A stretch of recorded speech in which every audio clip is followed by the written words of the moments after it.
जय जगत गुरु, जय भारत। भाई और बहनों, वीडियो को देखना बिल्कुल भी मिस ना करें, स्किप ना करें।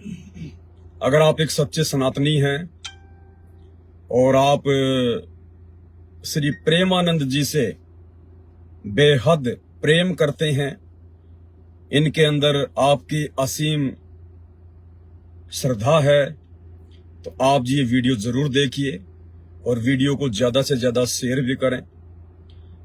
आप और हम सबको पता है कि वर्तमान में श्री प्रेमानंद जी की दोनों किडनियां खराब हैं, डायलिसिस उनको करवाना पड़ता है, बहुत ज्यादा उनको पीड़ा होती है। और आप सबके प्रिय श्री हित प्रेमानंद जी की तबीयत दिन प्रतिदिन बिगड़ती जा रही है। यदि आप चाहते हैं कि श्री प्रेमानंद जी की दोनों किडनियां स्वस्थ हो जाएं, वे बिल्कुल निरोगी हो जाएं, किसी भी प्रकार की कोई भी पीड़ा का उनको सामना ना करना पड़े, तो आप सबसे निवेदन है 1 जून 2024 को दिन के 12 बजे मैं लाइव आऊंगा और जो इलाज, जो ट्रीटमेंट आज तक कोई भी व्यक्ति, कोई भी डॉक्टर, कोई भी सयाना झाड़ फूक करने वाला, जंतर तंत्र विद्या जानने वाला और श्री प्रेमानंद जी के संपर्क में जितने भी धर्मगुरु हैं, अनिरुद्धाचार्य जी, बागेश्वर धाम वाले धीरेन्द्र शास्त्री जी, ठाकुर जी और भी बहुत सारे धर्मगुरु हैं, ये भी श्री प्रेमानंद जी के इस रोग का कोई समाधान नहीं कर पाए हैं। लेकिन मेरे पास में श्री प्रेमानंद जी की दोनों किडनियों का पक्का इलाज है। मैं मजाक नहीं कर रहा हूं, 101% नहीं, 1001% श्री प्रेमानंद जी की दोनों किडनियां मात्र 1 महीने के अंदर अंदर स्वस्थ हो जाएंगी। उसके बाद ये डॉक्टरों से चेक करवा सकते हैं। चेक करने वाले डॉक्टर इनको रिपोर्ट देंगे कि आपकी किडनियां तो कभी खराब हुई नहीं थी, आपने कहां से ऐसे डॉक्टर को पकड़ा है, क्या आपने ऐसा इलाज करवाया है। भाई और बहनों, 1 जून 2024 का वो दिन याद रखना।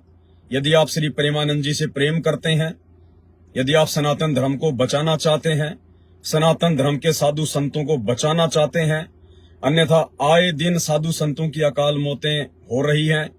आज से पहले जितने भी सनातनी साधु संत महात्मा, सबकी किसी न किसी रोग से ही मृत्यु हुई है। तो अगर आप चाहते हैं कि आगे हमारे सनातन धर्म के साधु संतों, धर्म गुरुओं के साथ ऐसा ना हो, वे अकाल मौत के शिकार ना हो, तो मेरे पास में इनकी दोनों किडनियों का पक्का इलाज है।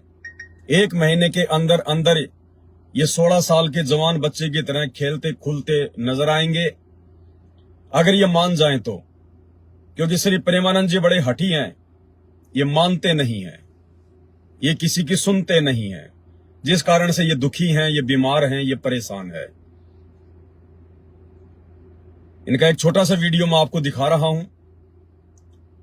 इनकी बीमारी की पीड़ा, उस बीमारी से इनको जो असहनीय तकलीफ होती है हॉस्पिटल में इलाज के समय, डायलिसिस के समय, वो पीड़ा इनकी जुबान से झलक रही है। आप और हमसे भी इनकी पीड़ा देखी नहीं जाती है। अगर आप सच्चे सनातनी हैं और चाहते हैं कि बाबा जी की दोनों किडनियां स्वस्थ हो जाएं, तो आप इस वीडियो को भी शेयर करें और 1 जून 2024 को दिन के 12 बजे आप सभी भाई बहन लाइव जुड़े और उस वीडियो को बाबा प्रेमानंद जी के पास में ज्यादा से ज्यादा शेयर करें, ताकि वो वीडियो वो देख सकें और अपना समाधान करवा सकें। इनकी पीड़ा मैं आपके सामने पेश कर रहा हूं, खुद इनके जुबान से आप समझ जाएंगे कि बाबा कितना दुखी है, बाबा कितना परेशान है।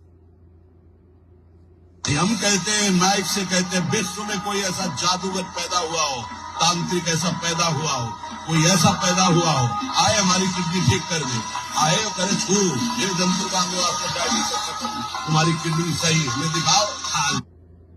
बाबा जी बहुत दुखी हैं, बहुत परेशान हैं, स्पष्ट रूप से ये नहीं कह पा रहे, लेकिन इन्होंने अपने वीडियो के माध्यम से संदेशा दे दिया कि मैं मेरी दोनों किडनियों की बीमारी से बहुत परेशान हूं, बड़ा दुखी हूं, जीना हराम हो रहा है।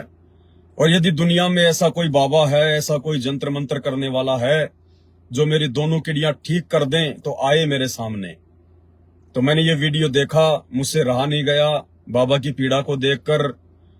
तो 1 जून 2024 को दिन के 12 बजे सभी भाई बहन लाइव जुड़े और 100% बाबा की किडनियों का समाधान उस वीडियो में आपको देखने को मिलेगा।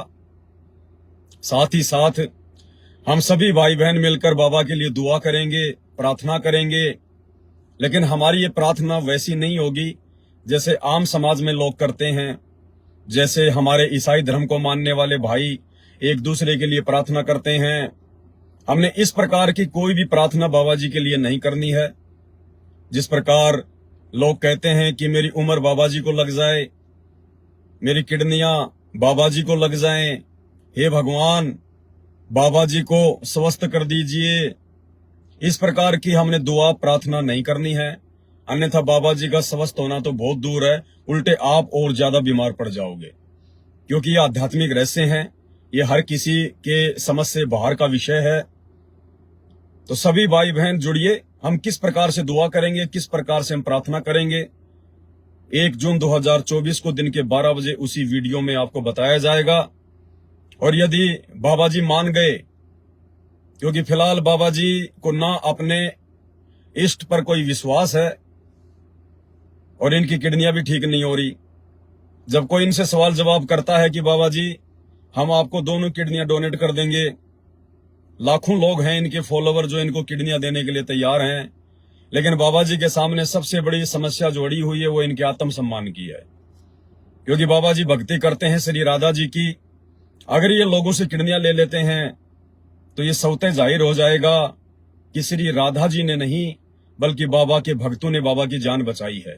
तो एक धर्म संकट की स्थिति श्री प्रेमानंद जी के सामने उत्पन्न हो रही है। ये लोगों से किडनियां ले भी नहीं सकते और श्री राधा पे इनको पूर्ण विश्वास भी नहीं है, क्योंकि अगर श्री राधा पर इनको पूर्ण विश्वास होता कि श्री राधा जी मेरी किडनियां ठीक कर देंगी तो बाबा जी आए दिन हॉस्पिटल के चक्कर नहीं काटते। लेकिन आपको पता है कि महीने में 2 बार 3 बार बाबा जी हॉस्पिटल के चक्कर काटते हैं, बड़ी पीड़ा सहन करते हैं। तो बाबा जी की समस्या का पक्का समाधान मेरे पास में है। वो क्या विधि है, किस प्रकार से बाबा जी को विधि अपनानी है और कैसे 1 महीने के अंदर अंदर बाबा जी 16 साल के जवान बच्चे की तरह नाचने लगेंगे, फुदकने लगेंगे, कूदने लगेंगे। और उसके बाद ये कहीं भी जाकर चेक करवा लें, डॉक्टर यही कहेगा कि बाबा जी क्यों मजाक करते हो, हमने आपकी दोनों किडनियां चेक कर ली हैं, आपको तो कभी कोई रोग था ही नहीं, आपकी किडनियां कभी खराब थी ही नहीं। तो 1 जून 2024 को दिन के 12 बजे मेरा फेसबुक पेज है पवन दास इज लाइव, मानव धर्मी पवन दास। लाइव जुड़िए और तब तक वीडियो को ज्यादा से ज्यादा शेयर करें। इसके बाद में आज हम जो लाइव आए हैं, आज लाइव आने का हमारा जो विषय है वो आध्यात्मिक प्रश्नोत्तरी है। पिछली बार मैंने आपको एक भाई की शंका का ज्ञान आधार से समाधान बताया था और सभी लोगों को वो पसंद आया, क्योंकि वो शास्त्रों के अकॉर्डिंग था और शास्त्रों के अनुसार यदि कोई बात की जाएगी तो वो आत्मा को संतुष्टि देती है। आज ठीक उसी प्रकार जगत से ही हरियाणा के रहने वाले एक भाई हैं, उन्होंने अपना एक सवाल किया है। उनका सवाल मैं आपके सामने पढ़कर सुनाता हूं, उसके बाद में शास्त्रों के आधार से हम उनकी शंका का समाधान करेंगे। तो सबसे पहले हम परमपिता परमेश्वर सर्व सृष्टि के रचनहार, जिनके शुभ आशीर्वाद से मैं लाइव आता हूं, आपके सामने जुबान खोल पाता हूं, आपकी हर प्रकार की साधारण से साधारण और जटिल से जटिल शंकाओं का समाधान चुटकियों में मैं कर पाता हूं। उसके लिए मैं अपने परमपिता परमेश्वर अपने पूज्य गुरुदेव भगवान का शुक्रिया अदा करना चाहूंगा, क्योंकि मेरा इसमें कोई रोल नहीं है, मेरी कोई भूमिका नहीं है। मुझे जो भी कुछ ज्ञान प्राप्त है अपने पूज्य गुरुदेव भगवान से प्राप्त है, और उनसे प्राप्त ज्ञान आधार से ही मैं अपनी जुबान से 2-4 शब्द बोल पाता हूं, अन्यथा मैं बिल्कुल 0/0 हूं। तो चलिए उसी परमपिता परमेश्वर, जो कि सारी सृष्टि के ही परमपिता परमेश्वर हैं, लेकिन वर्तमान में दुनिया उनको समझ नहीं पा रही, उनको पहचान नहीं पा रही है। थोड़े झटके लगेंगे आने वाले समय में, 28 से पहले प्राकृतिक आपदाओं के दुनिया समझने लग जाएगी। तो चलिए हम आज का आध्यात्मिक सवाल जवाब का ये सब्जेक्ट शुरू करने से पहले परमपिता परमेश्वर जी का धन्यवाद करते हैं, उनका एक जयकारा लगाते हैं। उसके बाद हरियाणा से इस भाई की शंका का समाधान करेंगे। परमपिता परमात्मा, सारी सृष्टि के रचनहार, कुल मालिक, असंख्य ब्रह्मांडों के स्वामी, जगत गुरु, तीनों लोकों में प्रवेश करके सबका पालन पोषण करने वाले राजाधिराज, आत्माधार, नाथों के नाथ, देवों के देव महादेव, सर्वेश्वर महेश्वर, मृत्युंजय, अजरो अमर, आदि अनादि सनातनी प्रभु, जगत पिता जगदीश्वर, श्री श्री 1008 की उपाधि के वास्तविक अधिकारी, अकाल मूरत सौद स्वरूपी राम वासुदेव, सर्वगतम ब्रह्म, परम पूज्य, प्रथम पूज्य, परम संत, परम पुरुष, परम धनी, परम दयालु, सत्य कबीर, हक्का कबीर, अल्लाहु कबीर, अल्लाहु अकबर, बाखबर, अल्लाह ताला, जगत के तारणहार, जगत के मुक्तिदाता, जगत के जगन्नाथ, हारे के सहारे, हिंदुओं के राम, मुसलमानों के अल्लाह, सिखों के वाहिगुरु, ईसाइयों के मसीह, दया के सागर दयानिधि, करुणा के सागर करुणानिधि, स्वयंभू परिभू, संकट मोचन, कष्ट हरण, मंगल करण, दुख भंजन, अविगत कबीर, निर्विकार निर्विषम परमात्मा, अलय अलेख सतगुरु, आदि अनादि सतगुरु, असली मर्यादा पुरुषोत्तम, असली राम, असली कृष्ण, असली घनश्याम, राजाओं के राजा, महाराजाओं के महाराजा, शहंशाहों के शहंशाह, सम्राटों के सम्राट, भगवानों के भगवान, अल्लाहों के अल्लाह, प्रभुओं के प्रभु, मसीहों के मसीह, सच्चे वाहेगुरु, बाबाओं के बाबा, पीरों के पीर, सेठों के सेठ, सांवरसा सेठ, जगत सेठ, युवा कबीर, समरथ कबीर, असमवात, अमित ओझा, सच्चे रहनुमा, करीम अल्लाह, सुभान अल्लाह, दुनिया के अंतिम पैगंबर, युवा कबीर, समरथ कबीर, असमवात, अमित ओझा, योगियों में महायोगी, ध्यानियों में महाध्यानी, सिद्धों में परम सिद्ध, ज्ञानियों में परम ज्ञानी, ब्रह्म ज्ञानी, तत्व ज्ञानी, सर्वश्रेष्ठ ज्ञानी, महाज्ञानी। 8 सितंबर 1951 से गांव धनाना, जिला सोनीपत, हरियाणा, भारतवर्ष की पावन भूमि पे प्रकट रियल कल्कि भगवान संत श्रोमणी सतगुरु रामपाल जी परमेश्वर जी के चरण कमल में सभी लाइव वीडियो देख रहे भाई बहनों का उनके चरण कमल में अनंत कोटि दंडवत प्रणाम।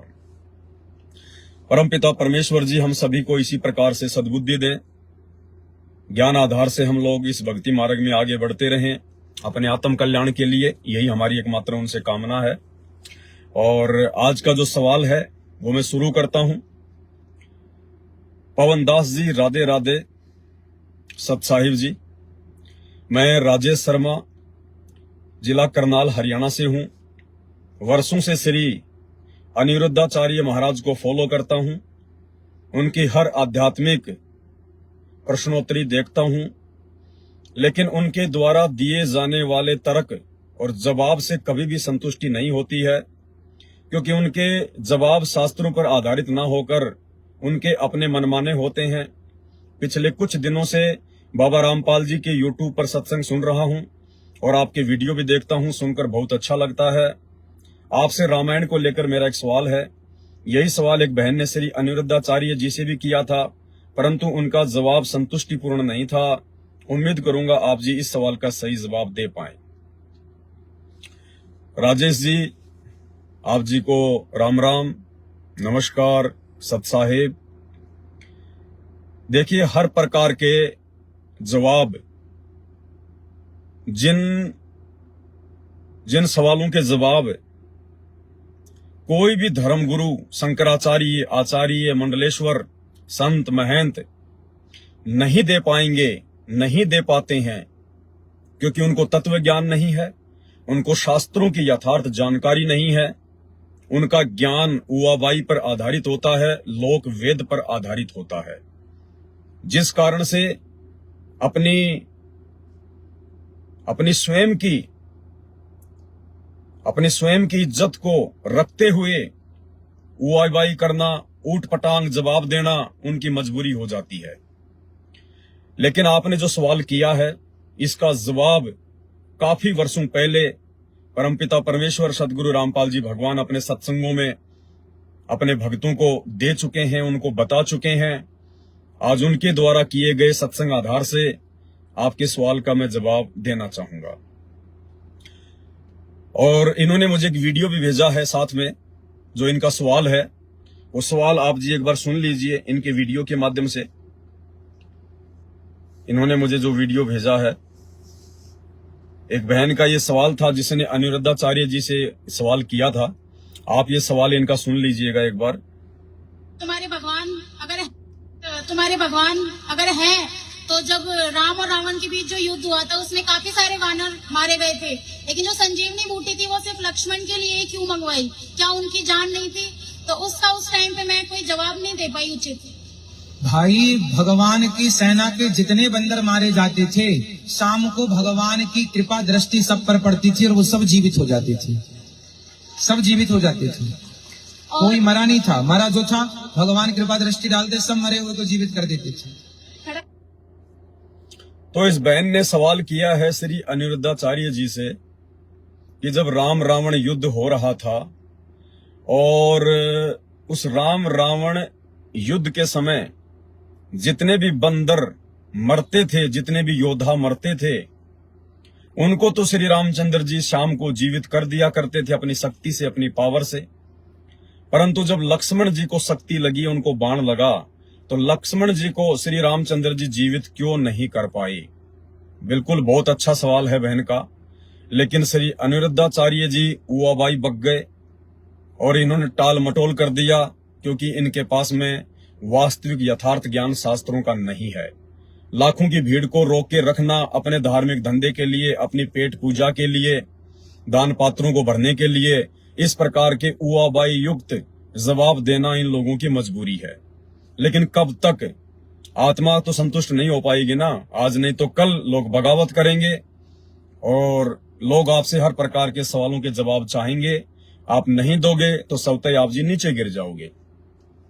तो चलिए, अब परम पूज्य सतगुरु रामपाल जी परमेश्वर जी के तत्व ज्ञान आधार से इस सवाल का आपको जवाब देते हैं। निश्चित तौर पर आपकी आत्मा भी संतुष्ट होगी। और मेरे जितने भी अपने भगत भाई बहन हैं जो परम पूज्य सतगुरु रामपाल जी से नाम उपदेश प्राप्त हैं, क्योंकि मैं केवल उन्हीं शंकाओं को लेता हूं जिन शंकाओं से आप जगत वाले भाई बहनों की संतुष्टि के साथ साथ हम परम पूज्य सतगुरु रामपाल जी परमेश्वर जी के भक्तों को भी आत्मा की खुराक मिले, हमारे को भी एक जानकारी मिले, हमारा भी विश्वास हमारे गुरुदेव भगवान के चरण कमल में और ज्यादा आगे बढ़े। फालतू के सवाल जवाब हम नहीं लेते हैं। तो बहन का सवाल ये था, लेकिन श्री अनिरुद्धाचार्य जी टाल मटोल कर गए। कोई बात नहीं, अब समय आ चुका है।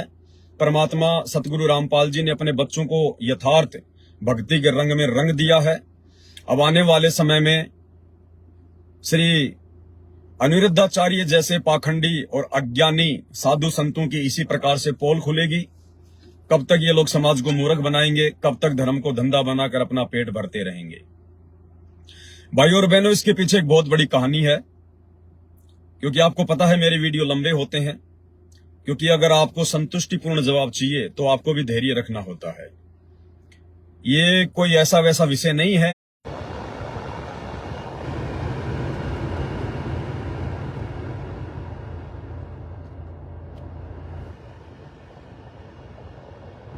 भाई और बहनों, टेम्परेचर थोड़ा सा ज्यादा होने की वजह से, क्योंकि हीट बहुत ज्यादा, आपको पता है कि गर्मी कितनी भयंकर पड़ रही है। गाड़ी में बैठे हैं, एसी चल रही है, फिर भी टेम्परेचर इतना ज्यादा है कि मोबाइल में हीट आ गई और मोबाइल कुछ समय के लिए बंद हो गया। चलो, परमात्मा ने दया करी, फिर से शुरू हुआ है। थोड़ा सा इसको एसी के सामने लगाना पड़ रहा है, अन्यथा ये फिर हो जाएगा वैसा ही।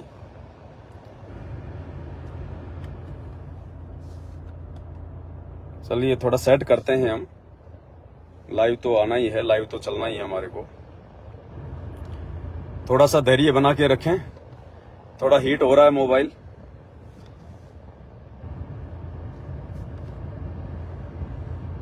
दोबारा से एक बार सभी भाई बहन लाइव जुड़ जाएं, सभी भाई बहन दोबारा से लाइव जुड़ जाएं एक बार।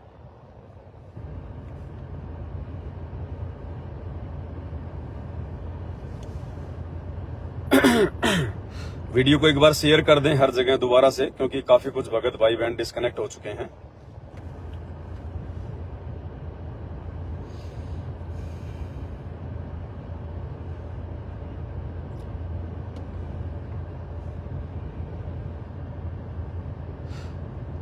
एक बार थोड़ा शेयर कर दें वीडियो को।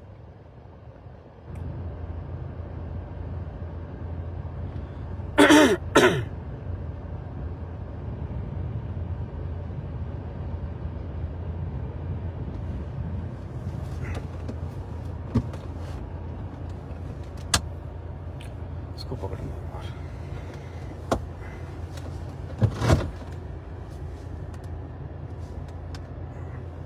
कितनी हीट है यार, 46 डिग्री जा रहा है आज का टेम्परेचर, 46 डिग्री जा रहा है।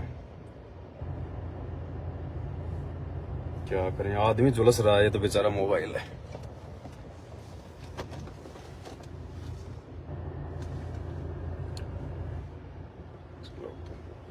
हो जाना चाहिए मालिक की दया से।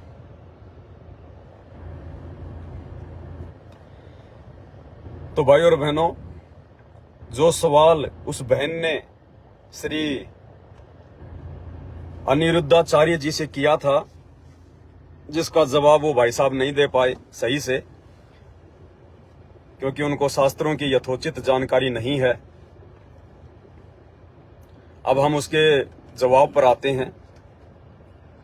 इसके पीछे एक लंबी कहानी है, और वो कहानी परम पूज्य सतगुरु रामपाल जी परमेश्वर जी ने बताई है।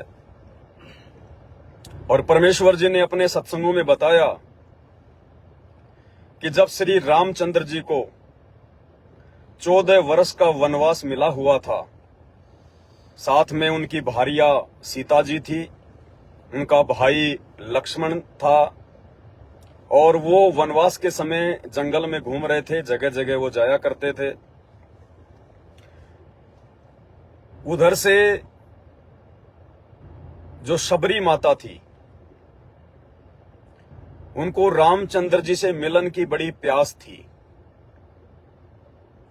वो चाहती थी कि मेरा जीवन धन्य हो जाएगा यदि श्री रामचंद्र जी से मेरी भेंट हो जाए, उनके दर्शन हो जाएं, उनकी मुलाकात हो जाए। तो वनवास के समय भटकते भटकते श्री रामचंद्र जी के रूप में, क्योंकि भाई और बहनों, आपको जो जवाब दिया जा रहा है ये कोई लोक वेद पर आधारित नहीं है, ये कोई उआबाई नहीं है। आपको यथार्थ जवाब दिया जा रहा है, और यथार्थ जवाब के लिए आपको बहुत कुछ धैर्य के साथ में सुनना पड़ेगा। श्री रामचंद्र जी विष्णु जी के अवतार थे, और श्री विष्णु जी केवल 3 लोक के भगवान है, असंख्य ब्रह्मांडों के भगवान नहीं है, पूरी सृष्टि के मालिक नहीं है। और जब श्री विष्णु जी अवतार रूप में इस धरती पर त्रेता युग में आए, उन्होंने एक मनुष्य की भूमिका की, एक मानव की भूमिका की। तो श्री विष्णु जी के अवतार के रूप में उनकी जो काफी कुछ जो शक्तियां होती हैं, उनकी जो स्मृतियां होती हैं, वो उनके पास में नहीं होती हैं। यानी उनके पास में एज इट इज वो की वो पावर नहीं होती है जो पावर विष्णु लोक में उनके पास होती है, जब वही विष्णु जी अपने अवतार रूप में धरती पर आते हैं। तो माता सबरी जी के पास में यदि दशरथ पुत्र श्री रामचंद्र जी चले जाते तो मामला बिगड़ जाता, इतिहास का मुंह किसी और दिशा में हो जाता। क्योंकि श्री रामचंद्र जी एक राजा के बेटे थे, और एक राजा के बेटे में कितना अहंकार होता है, कितनी मान बढ़ाई होती है, कितना उनके अंदर दया भाव होता है, ये हम सब जानते हैं। श्री रामचंद्र जी राजा के पुत्र थे और वो शिकार भी किया करते थे, वो हिरणों का शिकार भी किया करते थे, अन्य जानवरों को भी मारा करते थे। अब जो मारता है तो वो खाता भी होगा, इसमें कोई संशय नहीं है, क्योंकि वास्तविक रामायण तो परम पूज्य सतगुरु रामपाल जी परमेश्वर जी ने अब दुनिया को बताई है। वनवास के दौरान भी काफी ऐसे आपको जो है प्रमाण देखने को मिलेंगे कि श्री रामचंद्र जी मांसाहारी थे, वो मांस का जो है प्रयोग किया करते थे। तो शबरी एक भगत थी परमात्मा की, चाहे उसने मतंग ऋषि को अपना गुरु बना रखा था, भले उसने किसी को भी अपना इष्ट मान रखा था, लेकिन आत्मा वो परमपिता परमेश्वर की थी। कौन परमपिता परमेश्वर? हम सब का परमपिता परमेश्वर एक ही है, उसका नाम है कबीर देव, जो कि संत रामपाल जी परमेश्वर जी ने हमें शास्त्रों से दिखाया, वेदों से दिखाया।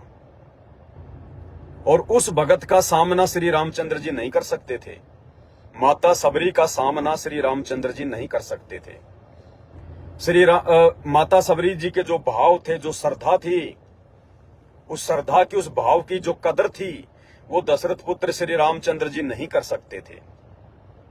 इसलिए सबसे बड़े लीलाधर, सबके परमपिता परमेश्वर आदि राम, उस कबीर परमात्मा ने, जो कि आज वर्तमान में धरती पर परम पूज्य सतगुरु रामपाल जी परमेश्वर जी के रूप में आए हुए हैं, प्रकट हैं, उस परमपिता परमेश्वर जी ने श्री रामचंद्र जी का रूप बनाया और श्री लक्ष्मण जी और श्री सीता जी को साथ में लेकर वो माता सबरी की उस कुटिया की तरफ गए। जिस दिन का इंतजार वो माता सबरी 1000 वर्ष से कर रही थी, नित इंतजार करती थी अपने आराध्य का, अपने भगवान का। रोजाना जंगल से तरह तरह के सुगंधित फूल तोड़कर लेकर आती थी, रास्ते में बिछाया करती थी कि मेरे प्रभु, मेरे राम, मेरे परमात्मा आएंगे तो उनको कोई पीड़ा ना हो, किसी भी प्रकार से उनको दुख ना हो। इतनी श्रद्धा, इतना भाव उनका अपने आराध्य में था, और इतनी श्रद्धा और इतने भावों की ये कदर करना श्री रामचंद्र जी के वश की बात नहीं थी, दशरथ पुत्र के वश की बात नहीं थी। क्योंकि जिस व्यक्ति में दया नहीं होती है, वो व्यक्ति भगत के भावों की कदर नहीं कर सकता। तो बचपन से ही हिरणों को मारने वाले, शिकार करने वाले, जीव हत्या करने वाले श्री रामचंद्र जी में दया भाव नहीं हो सकता था।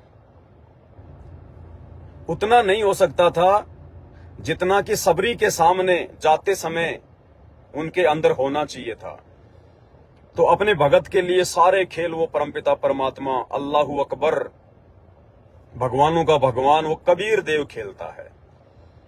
तो उस परमेश्वर ने, उस कबीर देव ने, या यूं कहिए सतगुरु रामपाल जी परमेश्वर जी ने, क्योंकि वही परमात्मा इस धरती पर आए हुए हैं, उन्होंने श्री रामचंद्र जी का रूप बनाया, लक्ष्मण जी को साथ में लिया, सीता जी को साथ में लिया, और सबरी की झोपड़ी की तरफ वो चल दिए। सबरी से मिले, सबरी ने बड़ी आव भगत की, बड़ी उनकी इज्जत की। और भगत तो ऐसा ही होता है, भाव में भावित हो जाता है। जैसे महाभारत के समय का एक छोटी सी घटना आप और हमें सुनने को मिलती है कि जब महाभारत के युद्ध को रुकवाने के लिए शांति समझौता लेकर श्री कृष्ण जी हस्तिनापुर गए, दुर्योधन के पास गए, काफी कुछ उनको समझाने का प्रयास किया, लेकिन वो नहीं माने। अब रात को उनको वहां पे रुकना था, तो भोजन भी करना था। तो दुर्योधन ने भी उनको भोजन के लिए आमंत्रित कर दिया, उधर से युधिष्ठिर ने भी भोजन के लिए आमंत्रित कर दिया। अब श्री कृष्ण जी तो दोनों के रिश्तेदार थे। अब श्री कृष्ण जी धर्म संकट में फंस गए, और श्री कृष्ण जी ने सोचा, यदि मैं दुर्योधन के यहां पे भोजन करने चला गया तो ये भी ठीक नहीं होगा, क्योंकि दुर्योधन के भाव नहीं है। दुर्योधन केवल अपनी मान बढ़ाई के लिए मेरे को भोजन करवाएगा, और ऐसी जगह पर भगवान भोजन नहीं करना चाहते थे। उधर से युधिष्ठिर के पास जाकर भी वो भोजन नहीं कर सकते थे, क्योंकि उनको पता था कि यदि मैंने पांडवों के घर पर जाकर भोजन किया तो ये जो दुर्योधन है, ये दुष्ट है, इसके मन में जो है और ज्यादा विक्षेप पैदा हो जाएगा, और ज्यादा शत्रुता का भाव पैदा हो जाएगा। तो ये सोचकर श्री कृष्ण जी वापस मथुरा के लिए ही जो है वो चल दिए। उधर से भाव विदुर के भी थे कि श्री कृष्ण जी मेरे घर पर आकर भोजन करें, लेकिन वो कहने की हिम्मत नहीं कर पाए कि भाई मैं तो एक छोटा सा महामंत्री हूं, जब इनके इतने बड़े बड़े रिश्तेदार हैं तो मेरे घर पे ये क्यों आएंगे। ये सोचकर वो चुप रहे। तो भाई और बहनों, वहां भी क्योंकि जो विदुर था वो पिछले जन्म जन्मांतरों की अच्छी आत्मा थी, परमपिता परमेश्वर जी की, उस कबीर भगवान की, सतगुरु रामपाल जी की। तो वहां श्री कृष्ण जी का रूप धारण कर कर श्री कृष्ण जी तो वापस मथुरा को चल दिए, और श्री कृष्ण जी का रूप धारण करके वो कबीर परमेश्वर सतगुरु रामपाल जी विदुर के घर पर अपने भगत के भाव देखते हुए भोजन करने के लिए वो चले गए। विदुर ने जैसे ही उनको देखा तो बड़ा आश्चर्य हुआ और कहा, भगवान आप यहां क्यों आ गए? अगर दुर्योधन को इस बात का पता चल गया तो बड़ा नाराज होगा, पांडव भी मेरे से ज्यादा जो है प्रसन्न नहीं होंगे। तो वो तो परमात्मा थे श्री कृष्ण जी के रूप में, उन्होंने कहा कि कोई बात नहीं। तो वो इतने खुश थे श्री कृष्ण जी को अपने घर पर देखकर, उनको तो यही लग रहा था ये तो द्वारिकाधीश श्री कृष्ण जी आए हैं, लेकिन वो तो श्री कृष्ण जी के रूप में सारी सृष्टि के अध्यक्ष, सारी सृष्टि के मालिक राजा कबीर देव जी थे, सतगुरु रामपाल जी परमेश्वर जी थे।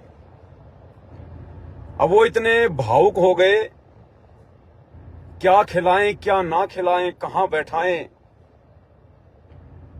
और वहां पर केले रखे हुए थे, वो श्री कृष्ण जी को जो है केले खिलाने लगे। वो इतने मंत्र मुग्ध हो गए, उनके चेहरे की तरफ एकटक देखने लगे।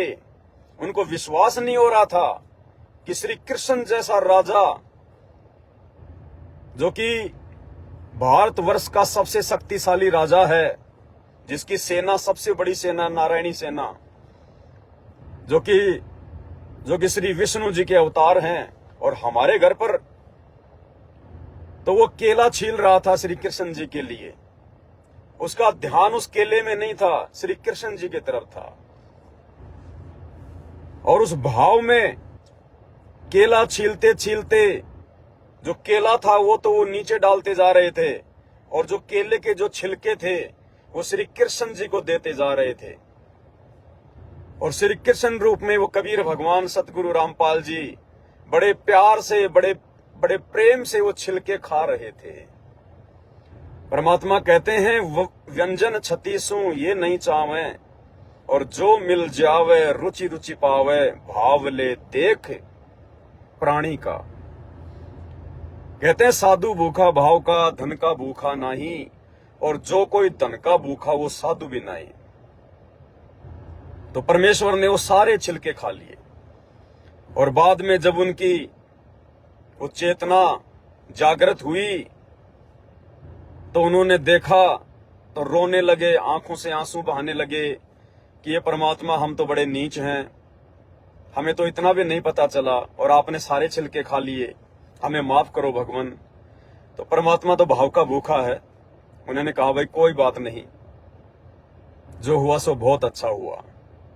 तो ठीक इसी प्रकार भाई और बहनों, वनवास के दौरान यदि दशरथ पुत्र श्री रामचंद्र जी उस नेक आत्मा माता शबरी की झोपड़ी में वो चले जाते उनसे मिलने, और माता शबरी के अंदर से जो भाव थे, जो श्रद्धा थी, जो एक भगत की होनी चाहिए अपने आराध्य के प्रति, अपने इष्ट के प्रति, उसकी जो कदर है वो श्री रामचंद्र जी नहीं करना जानते थे। तो श्री राम का रूप बनाकर अखिल ब्रह्मांडों के स्वामी आदि राम, लोग कहते हैं ना, राम राम सब जगत बखाने, आदि राम कोई बिरला जाने। दशरथ पुत्र श्री रामचंद्र जी को तो हर कोई राम राम राम राम कहता है, लेकिन उससे पहले जो राम था दशरथ पुत्र जी का तो त्रेता युग में जन्म हुआ था। तो सतयुग में भी तो लोग थे, इंसान थे, वो भी तो भक्ति करते थे, राम नाम का जाप करते थे। वो राम कौन था जिस समय दशरथ पुत्र का तो जन्म भी नहीं हुआ था?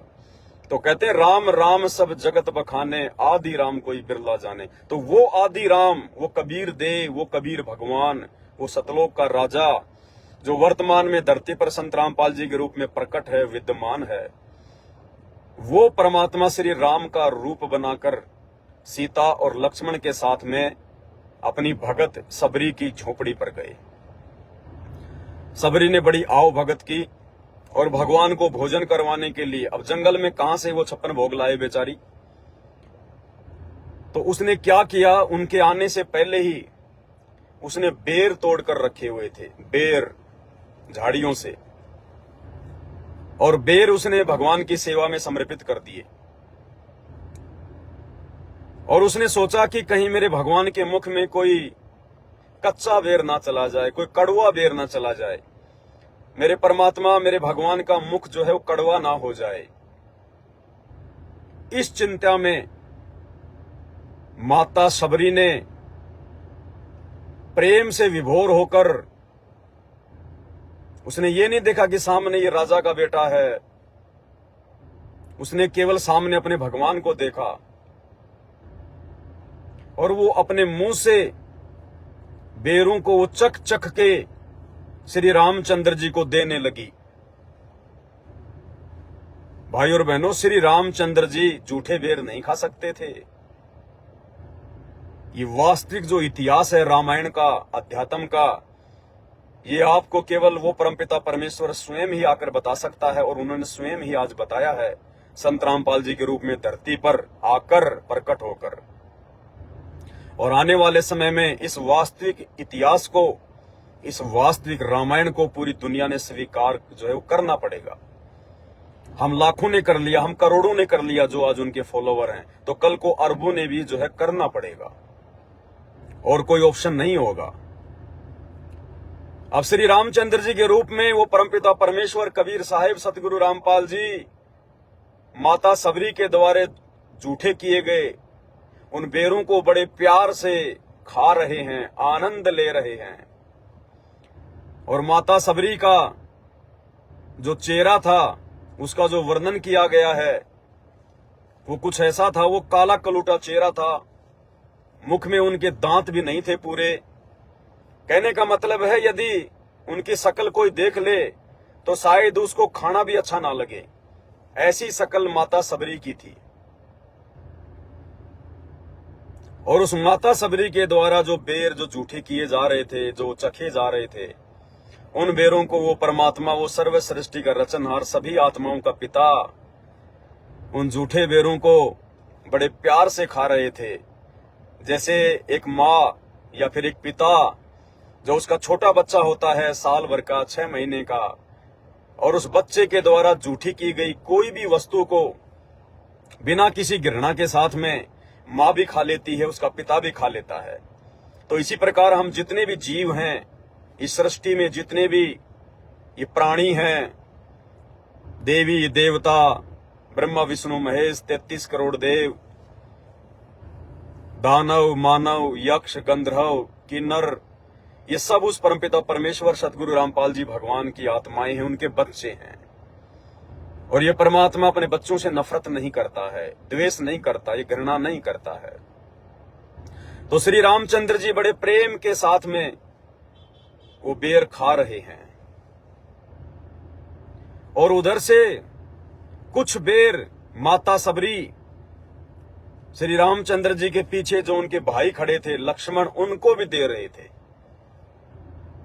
माता सबरी लक्ष्मण को भी बेर दे रही थी कि लो भैया आप भी खाओ, भैया आप भी खाओ। अपने मुख से टेस्ट कर करके, जूठा कर करके वो सबरी कुछ बेर लक्ष्मण जी को भी जो है वो दे रही थी।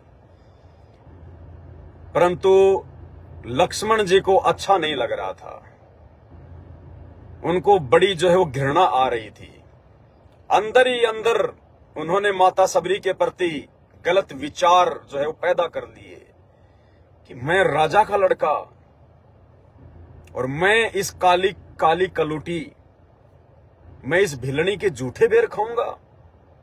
नहीं खाऊंगा, बिल्कुल भी, बिल्कुल नहीं खाऊंगा। मैं अंदर से उसको गुस्सा भी आ रहा था माता सबरी के ऊपर, और श्री रामचंद्र जी के प्रति भी उनके भाव अच्छे नहीं थे कि आज ये भैया को क्या हो गया, आज मेरे भैया श्री रामचंद्र जी को क्या हो गया कि जूठे बेर खा रहे हैं, और वो भी ऐसी औरत के जो कि नीच जाति की है, भिलनी है, काली कलूटी है, बुढ़िया है, और इसके मुंह से तो ये बदबू आ रही है, और भगवान मेरे जो भाई हैं श्री रामचंद्र जी वो बेर खा रहे हैं। क्योंकि ऐसा मंजर आज से पहले लक्ष्मण ने कभी देखा नहीं था, लेकिन लक्ष्मण को इस बात का ज्ञान नहीं था कि ये तेरा भाई नहीं है, ये दशरथ का बेटा राम नहीं है, ये दशरथ पुत्र रामचंद्र जी के रूप में वो आदि राम, वो कबीर भगवान सतगुरु रामपाल जी बैठे हैं। तो लक्ष्मण जी को जब वो बेर माता सबरी अपने मुख से चक चक कर दे रही थी, जूठे कर करके दे रही थी, उन बेरों को शर्म के मारे कि भैया क्या कहेंगे, इस शर्म के मारे लक्ष्मण जी अपने हाथ में तो ले रहे थे, और फिर खाने का बहाना यूं करके और यूं पीछे फेंक रहे थे, उन बेरों को पीछे फेंकते जा रहे थे कि ये लोग सोचेंगे कि मैंने बेर खा लिए, ले रहे थे और पीछे फेंक रहे थे। और वो जो बेर थे वो पीछे कहां जाकर गिर रहे थे? द्रोणागिरी पहाड़ के ऊपर जाकर गिर रहे थे, द्रोणागिरी पहाड़ के ऊपर। तो श्री रामचंद्र जी रूप में भगवान ने, परमपिता श्री परमेश्वर जी ने तो बेर खाए, और लक्ष्मण जी ने सारे बेर पीछे फेंक दिए। कुछ समय वहां रहे, आध्यात्मिक ज्ञान की जो वार्ता थी वो की, माता सबरी ने उनकी सेवा की। उसके बाद में आगे को वो जो है प्रस्थान वो कर गए। अब कुछ समय बाद आपको सबको पता है कि रावण आया। रावण ने अपनी बहन की बेइज्जती का जो बदला था वो लेना था, क्योंकि लक्ष्मण जी ने उसकी नाक काट दी थी। अब ये महापुरुषों के काम थोड़ी होते हैं, आप किसी औरत की नाक काट दो। समझा बुझा के भी मामला शांत किया जा सकता था, नहीं मानती तो कोई बात नहीं, भोगती रहती। लेकिन जैसा कि मैंने पहले कहा कि लक्ष्मण और राम एक राजा के पुत्र थे, और राजा के पुत्रों में कितना अहंकार होता है, कितना अभिमान होता है। तो रावण ने अपनी बहन की बेइज्जती का बदला लेने के लिए एक षड्यंत्र रचा, और जैसे तैसे उसने छलबल किया। हम सब जानते हैं, रामायण सबने पढ़ रखी है, कैसे अपने मामा को साथ में लाया, सोने का हिरण बनाया, कैसे कैसे उसने आटा मांगने के बहाने साधु का रूप बनाया है, और सीता जी को जो है डाल के अपने वो कंधे के ऊपर और श्रीलंका में ले गया। अब सब जानते हैं इस बात को। उसके बाद में रामचंद्र जी ने अपनी सेना तैयार की, काफी कुछ उसने यत्न किया, उसने प्रयत्न किया, धोखाधड़ी भी की श्री रामचंद्र जी ने। सुग्रीव से सैनिक सहायता प्राप्त करने के लिए बाली को धोखे से मारा, हम सब जानते हैं, अपने स्वार्थ के लिए, अपनी पत्नी को लंका से वापस लाने के लिए, क्योंकि बाली श्री रामचंद्र जी की सहायता नहीं करने वाला था। इसलिए उसने बाली के भाई सुग्रीव के साथ में एग्रीमेंट किया अपने स्वार्थ के लिए कि मैं तेरे भाई को मारकर तेरे को मैं किष्किंधा का राजा बना दूंगा, यदि तू मेरी सहायता करे तो। दोनों में एग्रीमेंट हो गए, हम सब जानते हैं। चले गए साहब, समुद्र पे बना उना के पुलिया जैसे भी वो लंका में चले गए। युद्ध शुरू हो गया, काफी दिन बीत गए, और एक समय मेघनाथ ने शक्ति बाण मार दिया श्री लक्ष्मण जी को, शेषनाग के अवतार को, और लक्ष्मण जी जो है वो मूर्छित हो गए। आज वैज्ञानिक भाषा में हम कह देते हैं कि भाई वो कोमा में चला गया, यानी श्वास तो चल रही है, बाकी बिल्कुल बेसुध है, बेहोश है, कुछ नहीं पता। तो श्री लक्ष्मण जी जो है वो कोमा में चले गए। काफी यत्न किए लेकिन वो मूर्छा से बाहर नहीं आए। रामचंद्र जी बालकों की तरह, बच्चों की तरह रोने लगे, हाय मेरे भाई, हाय मेरे भाई, वापस जाकर माता को क्या जवाब दूंगा, माता को क्या जवाब दूंगा, बच्चों की तरह रोने लगे। अब यहां उस बहन का वो सवाल, जो सवाल उन्होंने श्री अनिरुद्धाचार्य जी से किया था, लेकिन श्री अनिरुद्धाचार्य जी उस बहन के सवाल का जवाब नहीं दे पाए। एक बार फिर से आप उस बहन का ये सवाल सुनिए। तुम्हारे भगवान अगर है तो जब राम और रावण के बीच जो युद्ध हुआ था उसमें काफी सारे वानर मारे गए थे, लेकिन जो संजीवनी बूटी थी वो सिर्फ लक्ष्मण के लिए ही क्यों मंगवाई? क्या उनकी जान नहीं थी? तो उसका उस टाइम पे मैं कोई जवाब नहीं दे पाई उचित। भाई, भगवान की सेना के जितने बंदर मारे जाते थे, शाम को भगवान की कृपा दृष्टि सब पर पड़ती थी और वो सब जीवित हो जाते थे, सब जीवित हो जाते थे। कोई मरा नहीं था, मरा जो था भगवान कृपा दृष्टि डालते, सब मरे हुए को जीवित कर देते थे। तो बहन का सवाल है कि यदि श्री रामचंद्र जी सभी वानरों को जीवित जो है वो कर दिया करते थे शाम को, तो लक्ष्मण तो मरा भी नहीं था, वो तो खाली कोमा में था, वो तो मूर्छा में चला गया था। तो श्री रामचंद्र जी अपने भाई को मूर्छा से बाहर क्यों नहीं निकाल पाए? अपने भाई लक्ष्मण को जो है वो कोमा से बाहर क्यों नहीं निकाल पाए? अन्य मरे हुए लोगों को जीवित करने वाले, यदि वो भगवान थे, परमात्मा थे तो। और हम सब जानते हैं कि वो नहीं कर पाए थे। हनुमान जी गए, कहां से जड़ी बूटी लेके आए, संजीवनी लाए, हम सब जानते हैं। तो भाई और बहनों, इस सवाल का जो वास्तविक जवाब है ये केवल परम पूज्य सतगुरु रामपाल जी परमेश्वर जी ने दिया, जो मैं अब आपको ये बताने जा रहा हूं। इसलिए श्री रामचंद्र जी लक्ष्मण जी की मूर्छा नहीं तोड़ पाए, उनको जीवित नहीं कर पाए। क्यों? क्योंकि लक्ष्मण जी ने एक भगत का अपमान किया था, भगवान के भगत का अपमान किया था लक्ष्मण जी ने। वो माता शबरी, वो भगवान की भगत थी, अल्लाहू अकबर की भगत थी, परमपिता परमेश्वर कबीर साहेब सतगुरु रामपाल जी की वो भगत थी। और लक्ष्मण जी ने माता शबरी का अपमान किया था, उसके भाव, उसकी श्रद्धा का, उसकी भक्ति का मजाक उड़ाया था। माता शबरी जो झूठे बेर, उसका मकसद कोई जूठन खिलाना नहीं था, उसको तो पता ही नहीं था। वो तो अपने प्रभु के प्यार में इतनी जो है मस्त हो गई थी, वो मगन हो गई थी, बेसुध हो गई थी, वो कुछ नहीं उसको सूझ रहा था। वो तो प्यार में अपने मुंह से उन बेरों को टेस्ट जो है वो कर करके खिला रही थी कि भाई कहीं कोई कड़वा बेर मेरे भगवान के मुख में ना चला जाए। लेकिन लक्ष्मण जी इस बात को नहीं समझ पाए और शबरी जी के द्वारा उनको जो बेर दिए जा रहे थे, वो बेर वो खाने की नौटंकी यूं करके, खाने का बहाना करके पीछे फेंक रहे थे, पीछे फेंक रहे थे। तो परमात्मा ने भी तो ये दिखाना था कि यदि मेरे भगत की कोई बेइज्जती करेगा, यदि मेरे भगत का कोई अपमान जो है वो करेगा, अगर मेरे भगत के भाव की, उसकी श्रद्धा की, उसकी भक्ति की यदि कोई जो है वो कदर नहीं करेगा, तो उसके साथ में क्या होगा। लक्ष्मण जी की मूर्छा श्री रामचंद्र जी इसलिए नहीं तोड़ पाए क्योंकि लक्ष्मण जी को परमात्मा ने उनकी औकात याद दिलानी थी कि एक भगत के साथ में किया गया इस प्रकार का व्यवहार कितना हानिकारक हो सकता है, कितना नुकसानदायक हो सकता है। भाई और बहनों, सबको पता है कि हर प्रकार से यत्न हुए, लेकिन श्री लक्ष्मण जी मूर्छा से बाहर नहीं आए, कोमा से बाहर नहीं आए। अंत में जो सुसेन नाम का वैद्य था, जो कि रावण का वैद्य था, उसको बुलाया गया, उसने चेक किया, सारे यत्न किए।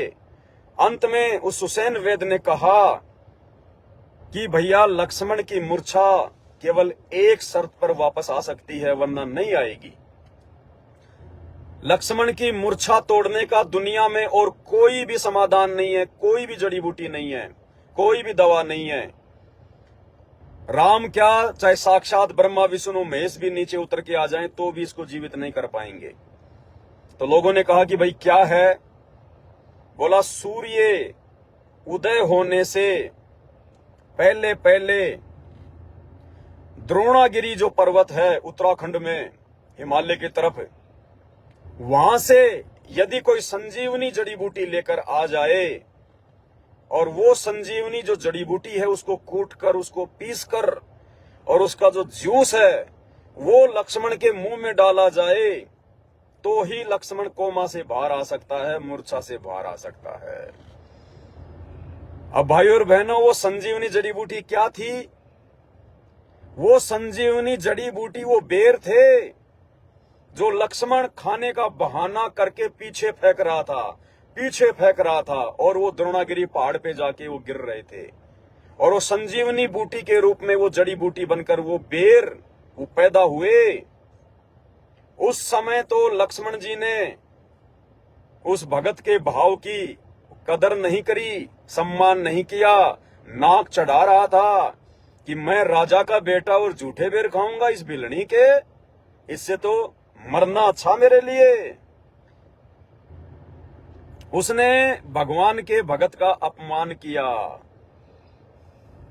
अब वही बेर जो माता सबरी ने मुंह से चखे थे उस भिलनी ने, उस काली कलूटी औरत ने जिसके मुख से बदबू भी आ रही थी, वही बेर माता भिलनी के झूठे बेर संजीवनी बूटी के रूप में उस पहाड़ पे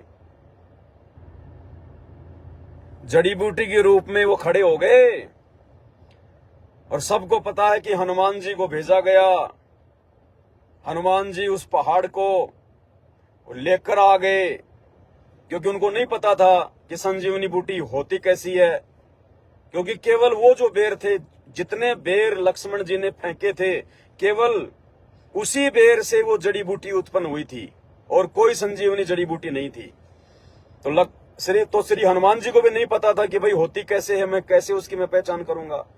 तो पूरा पहाड़ का पहाड़ उठा लाए और जो सुसैन नाम का वैद्य था उसने वो संजीवनी बूटी माता सबरी के झूठे बेरों से उत्पन्न वो जड़ी बूटी तोड़ी और कोट कोट के उसका जूस निकाला, वो रस निकाला। वो माता भिलनी माता सबरी का जूठन वो कोट कोट के वो जूस निकाल के और लक्ष्मण के उसी मुंह में डाला गया, उसी मुंह के अंदर जिस मुंह से वो खाना पसंद नहीं कर रहा था, माता सबरी के झूठे बेर। उसके बाद उसकी मूर्छा टूटी, तब जाके लक्ष्मण होश में आया।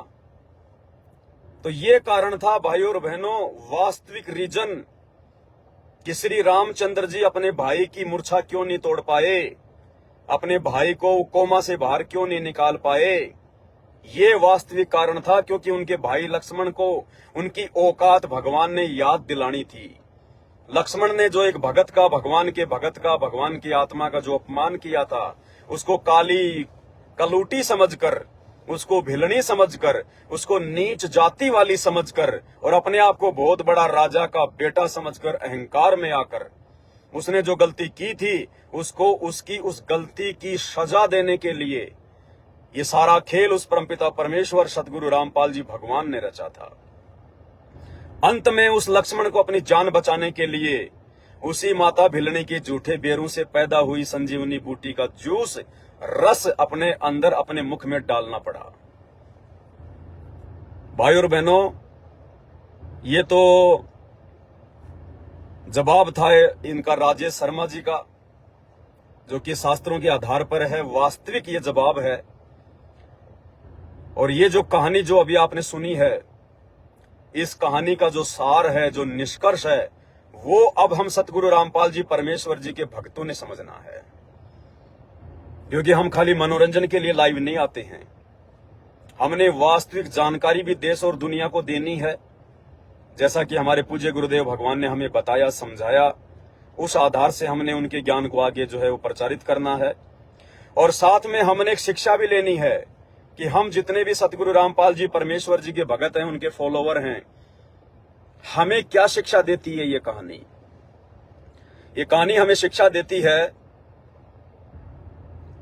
कि नाम उपदेश लेने के बाद परमपिता परमेश्वर सतगुरु रामपाल जी से नाम उपदेश लेने के बाद में हमने किसी भी व्यक्ति से, चाहे वो नीच जाति का हो चाहे ऊंच जाति का हो, क्योंकि जातियां उस परमेश्वर ने नहीं बनाई है, ये पाखंडी धर्म गुरुओं ने अपनी अज्ञानता के चलते जातियां बना दी, ये धर्म बना दिए, इंसान को आपस में बांट दिया शैतान की कुप्रेरणा से, काल की कुप्रेरणा से।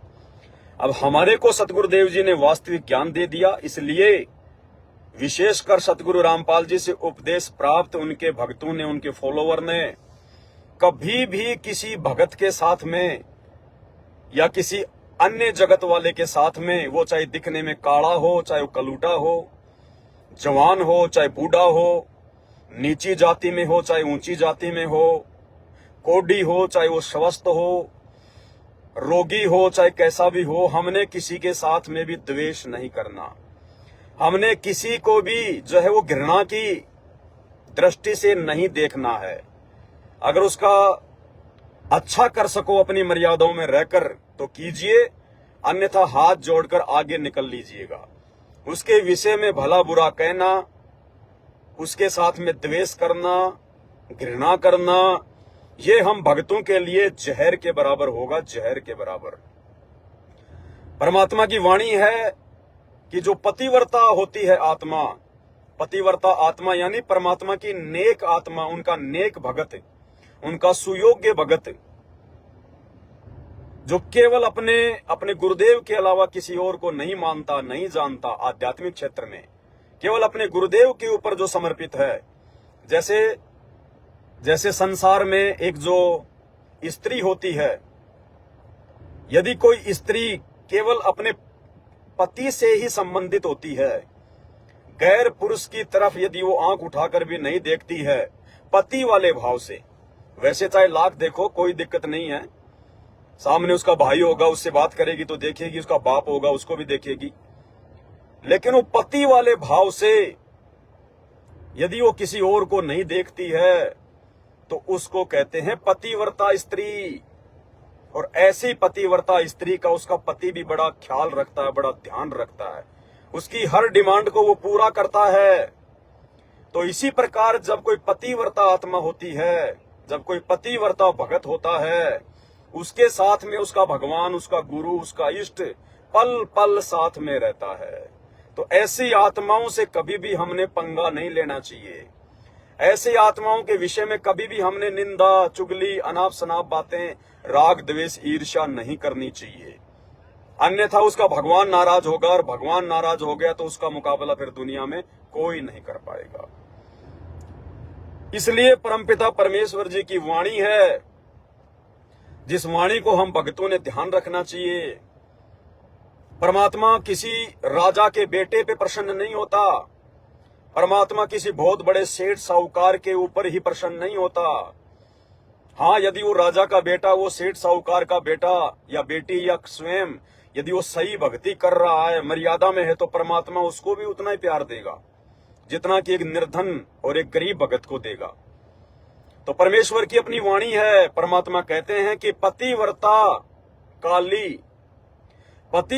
काली मैली कुचल कुरूप, और पतिव्रता के रूप पर मैं वारूं कोटि स्वरूप। परमात्मा कहते हैं यदि कोई मेरा भगत है, मेरी कोई शिष्य है, और यदि वो पतिव्रता पद पे रहकर भक्ति कर रहा है, जैसे आज सतगुरु रामपाल जी परमेश्वर जी के साध संगति से जुड़े हुए जितने भी सत्सेवक भाई बहन हैं, ये वास्तव में उनकी लाखों की संगत में से ये पतिव्रता पद पर रहकर भक्ति कर रहे हैं। हम केवल अपने गुरुदेव को ही अपना भगवान, अपना कबीर, अपना परमात्मा मानते हैं। बाकी संगत की तरह वो दाढ़ी मूछ वाली 650 साल पुरानी वो कबीर जी की समझे जाने वाली दाढ़ी मूछ वाली फोटो ना हम अपने दरबार में रखते, ना हम अपने घर पर रखते, ना हम लॉकेट में डाल के पहनते, ना हम उसकी कोई जयंती मनाते, ना हम उसका कोई जून के महीने में जो है वो प्रकट दिवस मनाते, और ना हम उसको भोग लगाते। उस फोटो से हमारा कोई लेना देना नहीं, क्योंकि दुनिया जिस फोटो को भगवान समझ रही है वो फोटो वाला साक्षात हमारे गुरुदेव सतगुरु रामपाल जी के रूप में धरती पर साक्षात आ चुका है। तो ना हम उस फोटो के आगे दीपक जलाते, ना हम उस फोटो के आगे जो है वो दंडवत करते, हम अपने घर पर रखते ही नहीं है। तो असल में साध संगति से जुड़े हुए भाई बहन सतगुरु रामपाल जी भगवान की पतिव्रता आत्मा है।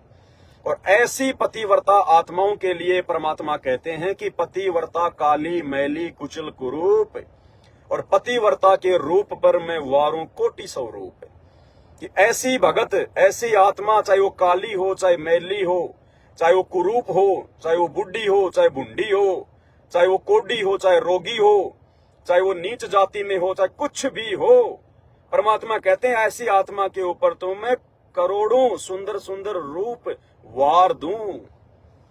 परमात्मा ये गोरा गोरा चेहरा, लंबी लंबी हाइट, अट्टा कट्टा शरीर, सेठ साहूकार का परिवार, ये नहीं देखता है।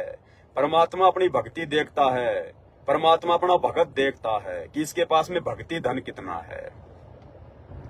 तो हम भक्तों ने कभी भी ये गलती अपने जीवन में नहीं करनी है, कभी भी। हमने वैसे तो किसी के साथ भी राग द्वेष नहीं करना है, मनमुटाव नहीं करना है हमने, चाहे किसी ने सतगुरु रामपाल जी परमेश्वर जी से नाम ले रखा है या नहीं ले रखा है। अब हम सबको पता चल गया कि हम सब जितने भी हैं, जो जातियों में बटे हुए हैं, अलग अलग धर्मों में बटे हुए हैं, हिंदू, मुस्लिम, सिख, ईसाई, जैनी, यहूदी, मंगोली, फारसी, हम सब के सब उसी परमपिता परमेश्वर, उस कबीर देव सतगुरु रामपाल जी की आत्माएं हैं। हम सब उसी के बच्चे हैं। हम सब सतलोक से अपनी गलती के कारण इस शैतान के चक्कर में फंसकर इस गंदे लोक में आ गए, जन्म रहे हैं, मर रहे हैं, गधे कुत्ते सूअर बन रहे हैं। अब हमें वास्तविक ज्ञान हो गया है, तो अब हमने किसी से भी, चाहे जगत हो चाहे भगत हो, हमने किसी से भी कोई राग द्वेष नहीं करना है, किसी के साथ में भी छल कपट नहीं करना है, धोखाधड़ी नहीं करना है। किसी भी माँ बहन को हमने जो है वो गंदी नीयत से या गंदी नजरों से नहीं देखना है। अपनी औरत को छोड़कर सभी माँ और बेटी और बहन की नजरों से देखना है, अन्यथा गुरुजी नाराज होंगे। वो अंतर्यामी है, आप रोज पढ़ते हो संध्या आरती में, आपको पता है कि आपका गुरु भगवान है और वो अंतर्यामी है। अंतर्यामी एक तुम आत्म के आधार, और जो तुम छोड़ो हाथ तो मोह कौन उतारे पार। वो परमात्मा पल पल अपने उन पतिव्रता भक्तों के हृदय में विराजमान है। सीसीटीवी कैमरे की तरह 24 घंटे परमात्मा उनकी हर हरकतों पर नजर बना के रखता है। मन कर्म वचन हर प्रकार से परमात्मा अंतर्यामी है, सब जानता है। तो हम परम पूज्य सतगुरु रामपाल जी परमेश्वर जी के भक्तों ने ये गलती अपने जीवन में कभी भी नहीं करनी है। हमने किसी भगत का कोई अपमान नहीं करना है, हमने किसी भगत के साथ में राग द्वेष छल कपट नहीं करना है, अहंकार में आकर हमने कभी किसी को जो है कोई कुबोल नहीं बोलना है। हमने डरना है कि ये भगवान का बच्चा है, ये परमात्मा का बच्चा है, और अगर नहीं डरे तो उसका जो परिणाम है वो बहुत भयंकर होता है। जैसे हिरण्यकश्यप नहीं डरा भगवान की आत्मा से, उस प्रहलाद को उसने बड़े दुख दिए, बड़ी तकलीफें दी, वो भगवान से नहीं डरा। अंत में भगवान ने आकर उसका पेट फाड़ा उसका। तो भाई और बहनों, आज वही नरसिंह भगवान सतगुरु रामपाल जी परमेश्वर जी धरती पर प्रकट हैं। आप और हमने समझ लिया, ये आप और हमारा एक सौभाग्य। ये दुनिया वाले अभी नहीं समझ पा रहे, नहीं पहचान पा रहे, ये इनका दुर्भाग्य। ये आने वाले समय में समझ जाएंगे। 2028 तक दुनिया हर प्रकार से प्राकृतिक आपदाओं से घिर जाएगी। अकाल, बाढ़, भूकंप, अतिवृष्टि, अनावृष्टि, ओलावृष्टि, हर प्रकार से युद्ध, गृह युद्ध, महायुद्ध, बड़ी बड़ी महामारियां। उस समय जब इन दुनिया वालों को हर प्रकार से कोई भी सहारा दिखाई नहीं देगा, ये जितने भी नकली संत महात्मा बैठे हुए हैं आश्रम खोल खोल कर, ये भी छोड़ कर आश्रम भाग जाएंगे अपनी जान बचाने के लिए। और इनके देवी देवता ब्रह्मा विष्णु महेश अल्लाह मौला कोई भी काम नहीं आएगा, ना कोई नीचे उतर के आएगा, क्योंकि वो है ही नहीं तो आएगा कौन। वो पत्थर की मूर्तियां थोड़ी उनका बचाव करेंगी, नहीं करेंगी। तो आने वाले समय में परम पूज्य सतगुरु रामपाल जी भगवान के भक्तों के ऊपर जब उस आपत्ति काल में भी कोई आपत्ति नहीं आएगी, सभी परमात्मा के बच्चे आराम से रहेंगे, मजे से रहेंगे, उन्हें कोई भी किसी भी प्रकार की आपदाएं उनको प्रभावित नहीं कर पाएंगी। तब ये दुनिया देखेगी, ये दुनिया जानेगी, ये दुनिया मानेगी कि हाँ, यदि धरती पर कोई परम शक्ति है तो सतगुरु रामपाल जी परमेश्वर जी हैं। और मजबूरन ये दुनिया उस समय उनकी शरण में आएगी। लेकिन साथ में एक यथार्थ बात और भी है, जो व्यक्ति जितना लेट आएगा परमात्मा उसकी सुनवाई उतना ही लेट करेगा। जो जितना लेट आएगा उसकी सुनवाई भी उतनी लेट होती है, क्योंकि आज तो भगवान तुम्हारे को बुला रहा है, आज तो भगवान तुम्हारे लिए इतने सत्संग कर रहा है, आज भगवान तुम्हारे लिए इतना संघर्ष कर रहा है, और आज तुम उनकी बातों को अपने कानों के ऊपर से डाल रहे हो। आज जब भगवान कह रहा कि आ जाओ तो तुम आ नहीं रहे, और जब उस आने वाले विनाशकारी समय में तुम भगवान को बुलाओगे तो उस समय फिर भगवान बड़ी देरी से आएगा, बड़ा लेट आएगा भगवान उस समय। तो विनती कर सकते हैं, हम प्रार्थना कर सकते हैं, हमारा किसी से कोई राग द्वेष ईर्ष्या नहीं है। आप चाहे हिंदू हैं, चाहे मुसलमान हैं, चाहे सिख हैं, चाहे ईसाई हैं, अच्छी बात है, आपको ये मनुष्य जन्म प्राप्त है। आपके ऊपर उस परमात्मा की बहुत बड़ी मेहर है कि आज आप गधे कुत्ते सूअर के शरीर प्राप्त नहीं है। नहीं आप क्या खाते क्या पीते, गर्मी सर्दी बरसात में क्या होता आपके साथ में आपको अच्छे से पता है। तो आपको मनुष्य जन्म प्राप्त है ऐसे समय में जब आज धरती पर स्वयं वो परमात्मा प्रकट है, अल्लाह प्रकट है, भगवान प्रकट है, और देरी है तो केवल उनको पहचानने की। तो भाई और बहनों, अपनी जो परंपराएं हैं, अपनी जो रीति रिवाजें हैं, शास्त्र विरुद्ध जो आप ये साधना कर रहे हो, जो भक्ति कर रहे हो, उससे थोड़ा पीछे हटो। सच्चाई जानने का जो है आप जी प्रयास करो। आज 90% मुसलमान नहीं जानते कि भाई कुरान शरीफ में और कुरान मजीद में अल्लाह के विषय में क्या लिखा हुआ है। उन्होंने केवल अपने बाप दादाओं से देखा, मस्जिदों में गए, मदरसों में गए, जो उनको पढ़ा दिया गया, जो उनको बता दिया गया, उसी चीज को फॉलो करते आ रहे हैं। 90% हिंदू क्या 99% हिंदू आज नहीं जानते कि वेदों में क्या लिखा हुआ है, गीता जी में क्या लिखा हुआ है। जो उनके दादा परदादा, उनके माता पिता मंदिरों में माया मसाणी के ऊपर जहां भी जा रहे हैं तीर्थों पर, वो भी पीछे पीछे चल दिए। तो इससे बात नहीं बनेगी। ये सारे ग्रंथ हर धर्म के परम पूज्य सतगुरु रामपाल जी परमेश्वर जी ने खोल खोल कर दिखा दिए हैं, बता दिए हैं। इनका जो सार था, इनकी जो सच्चाई थी, वो उन्होंने हमें निकाल कर दे दी है। अब यदि भाई और बहनों कोई कमी रहेगी तो आप और हमारी रहेगी। समय बहुत थोड़ा बचा है। 2028 लास्ट युग परिवर्तन का समय है, और जब युग परिवर्तन होगा तो उससे पहले कितना भयंकर विनाश होगा, मानव जाति को कितनी बड़ी समस्याओं से निकलना पड़ेगा, समस्याओं का सामना करना पड़ेगा, आपकी समझ और बुद्धि से बाहर की बात है। यदि उस समय आप जी सही प्रकार से अपने आप को रख सकते हैं, स्वयं को और अपने परिवार को सुरक्षित जो है वो रख सकते हैं, तो केवल सतगुरु रामपाल जी परमेश्वर जी की शरण प्राप्त करके, दूसरा कोई तरीका नहीं है। भले आज आपको ये बातें मजाक लगें तो कोई बड़ी बात नहीं है। आपको मजाक लगने से कोई भगवान की महिमा जो है वो कम नहीं हो जाएगी, और आप जो शास्त्र विरुद्ध जो पूजा कर रहे हो वो कोई सच्ची नहीं हो जाएगी। घुटने तुड़वा कर आओगे, आंखों में आंसू भरकर आओगे, अपने परिवार का, अपने परिवार के सदस्यों का सत्यानाश करवा कर आओगे, अपनी संपत्ति का, अपने शरीर का सत्यानाश करवा कर आओगे। आना पड़ेगा, दूसरा कोई साधन, दूसरा कोई समाधान इस सृष्टि में आने वाले 3 से 4 वर्षों में नहीं है। तो इस बात को आप जैसे भी स्वीकार कर लो, जैसा भी आपको समझ में आए। और वैसे उनके शरण में जाने से डायरेक्ट कोई फायदा नहीं होगा, पहले उनके ज्ञान को समझना पड़ेगा। संत रामपाल जी परमेश्वर जी के आपको महीने, 2 महीने, 3 महीने आपको उनके सत्संग सुनने पड़ेंगे। आज मोबाइल घर घर में है, हर किसी की जेब में है, बच्चे बच्चे के पास में मोबाइल हो चुके हैं।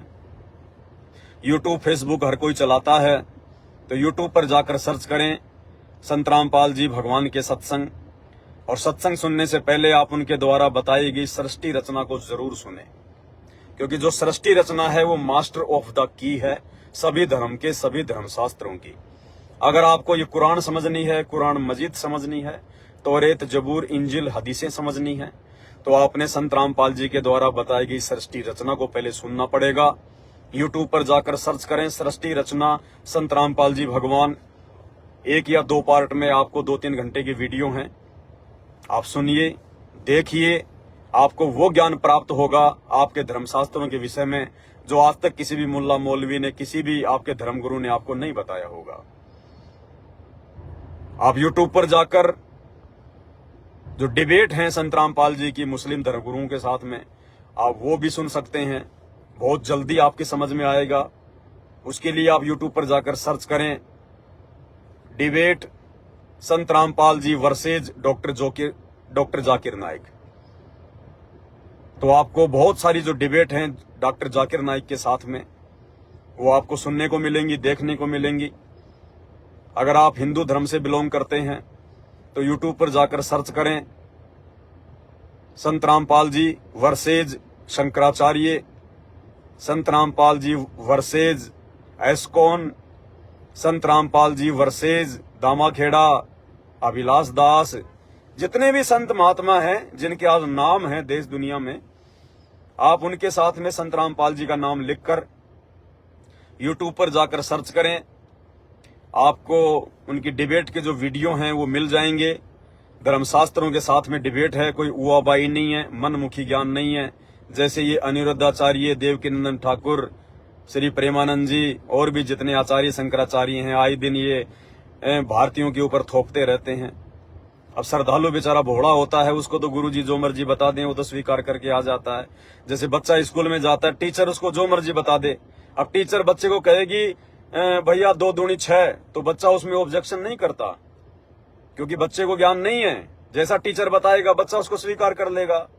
घर पर आकर वो कहेगा 2 दूनी 6, 2 दूनी 6, तो माता पिता कहेंगे रे भैया 2 दूनी 6 नहीं 2004 होते हैं। तो बच्चा कहेगा नहीं नहीं, मेरे गुरुजी ने बताया है कि 2 दूनी 6, 2 दूनी 6, 2 दूनी 6 ही होते हैं। तो इसी प्रकार जो भगत होते हैं, जो श्रद्धालु होते हैं, जो अपने गुरुओं के ऊपर आंख बंद करके विश्वास करके बैठ जाते हैं, उनको जैसा उनके द्वारा रामायण के बारे में बता दिया जाता है, गीता जी और वेदों के बारे में, भागवत के बारे में बता दिया जाता है, कुरान शरीफ और कुरान मजीद के बारे में बता दिया जाता है, बाइबल के बारे में उनको बता दिया जाता है, बेचारा वैसा ही स्वीकार कर लेते हैं। लेकिन वास्तविकता क्या है, इसको तो वही बता पाएगा जिसने ये कुरान लिखी है, जिसने वेद लिखे हैं, जिसने गीता जी का ज्ञान बताया है। और वो सर्व ज्ञानदाता, सर्व धर्मों का जनक, आदि सनातनी परमात्मा कबीर देव, सृष्टि का मालिक, आज स्वयं हम इंसानों को समझाने के लिए इंसानी रूप धारण करके 8 सितंबर 1951 से धरती पर प्रकट है, परम पूज्य सतगुरु रामपाल जी परमेश्वर जी के रूप में। पहचान सको तो पहचान लो भाई और बहनों। ये रोजाना लाइव आकर भौंकने का मेरा कोई मकसद नहीं है। आप कोई मेरा परिवार नहीं चला रहे हो, मुझे कोई सोशल मीडिया से पैसा नहीं मिल रहा है, केवल आप लोगों को जगाने के लिए। अन्यथा भयंकर दुर्गति होगी, जीते जी भी होगी, और मरने के बाद तो गधे कुत्ते सुअर बनकर होनी है, ये तो कोई दो राय नहीं है। अन्यथा आप इतने सुख भोग रहे हैं मनुष्य जन्म प्राप्त करके, और अन्य योनियों में जितने भी गधे कुत्ते सुअर कुत्ते हैं, ये बेचारे इतने दुख क्यों भोग रहे हैं भाई? इन्होंने क्या गलती कर रखी है? भगवान इनके साथ में इतना भेदभाव क्यों कर रहा है? तुम तो महंगे महंगे कपड़े पहनते हो, महंगे महंगे जूते पहनते हो, वो बेचारे नंगे फिरते हैं। तुम तो गर्मी में एसी चला के सोते हो, वो बेचारे रोड पे पड़े हाँप रहे हैं। तुम 56 प्रकार के भोग खाते हो, उठते चाय पीते हो, नाश्ता करते हो, खाने में पता नहीं लस्सी सलाद क्या क्या लेते हो। वो सुअर क्या खाता है, सारा दिन नाक रगड़ता है, वो गटर में लेटरिन खाता है। और वो बैल क्या खाता है, सूखी घास खाता है। क्यों भाई, वो इतने दुख क्यों भोग रहे हैं? भगवान ने उनके साथ में ऐसा अन्याय क्यों किया? क्या उनकी आत्मा दुखी नहीं हो रही? क्या उनके अंदर कोई मतलब अलग से कोई जो मतलब की वो तत्व डले हुए हैं? क्या उन जानवरों को सर्दी गर्मी नहीं लगती है? ये सब क्यों? ये सब इसलिए क्योंकि आज ये गधे कुत्ते सुअर जितनी भी जो ये प्रजातियां हैं, जो आज ये दुख उठा रही हैं, लोगों के लठ खाती हैं, पत्थर खाती हैं, सर्दी गर्मी बरसात सहन करती हैं, ये सब के सब पहले आप और हमारी तरह इंसान थे। इनको मनुष्य जन्म दिया था भगवान ने कि बेटा जाकर भक्ति करना, पूरे गुरु की जो है पहचान करना, उसकी शरण में आना। उसके बाद जैसा आपका गुरु बताए, वो तत्वदर्शी संत बताए, और गुरु कौन होगा पूरा, तत्वदर्शी संत की क्या पहचान होगी। ऐसे तो गांव गांव में नकली पाखंडी गुरु बैठे हैं घर घर में, आप कैसे पहचान करोगे? तो परमेश्वर ने कहा कि बेटा उसकी पहचान धर्मशास्त्रों में है।